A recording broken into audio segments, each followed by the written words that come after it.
irgi smagu prisiminti, smagu pačiam jaustis, esant jau virš 10 metų, 12 metai, kuomet aš jau atvykstu į Kelmės miestą, ten, kur vyksta jau 30 metų, 32 metai žemaičio etnomuzikavimo kursai.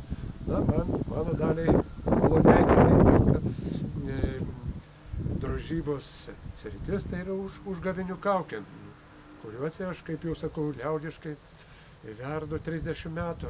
Na, tai pradžia buvo gal Radviliškyje nuo dalyvavimo kolektyve Aidija. Na, ten prasidėjo mano kūrybinė linija drožiant užgavėnių kaukę.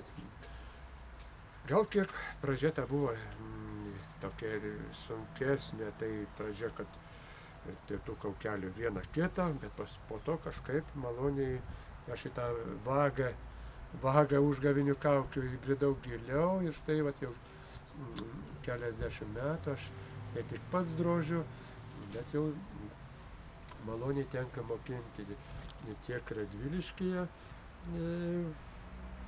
kultūros centre, tai pradžioje moksleivius, o dabar jau eilė 14 metų jau drožia, yra kviečiami ir galų gale patys jau ir net šeimomis atvyksta ir tėveliai, mamos ir galų gale ir seneliai.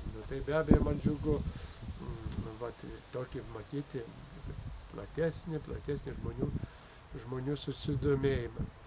Na ir vėl grįžtu prie to, kad jau 12 metai šiemet jau eina, kaip aš mokinu užgavėnių kaukių drožybą ir Kelmės etnomuzikavimo kursuose. Taip pat man kaip mokytojui ir kaip žmogui be abejo smagu, kad į tuos kursus jau atvyksta ir šeimos, ir pavieniai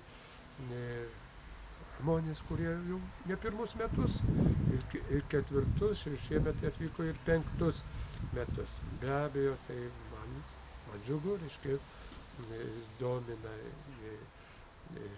žmonės, būtent drožybos sritis.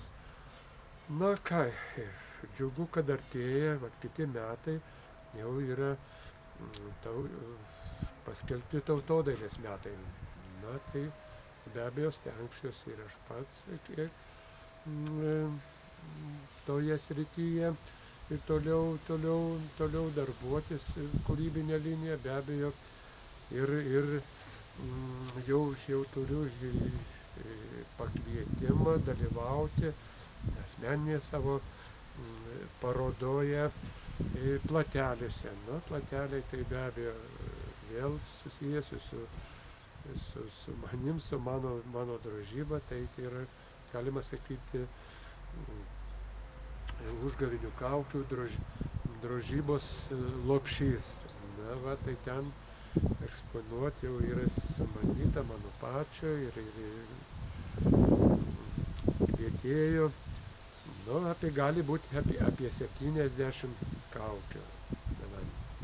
Taip, džiugu man pačiam, aišku, manau, kad ir žiūrovams būsintiems. Tai tiek šiuo kartu mano planuose. Ir ateity žadat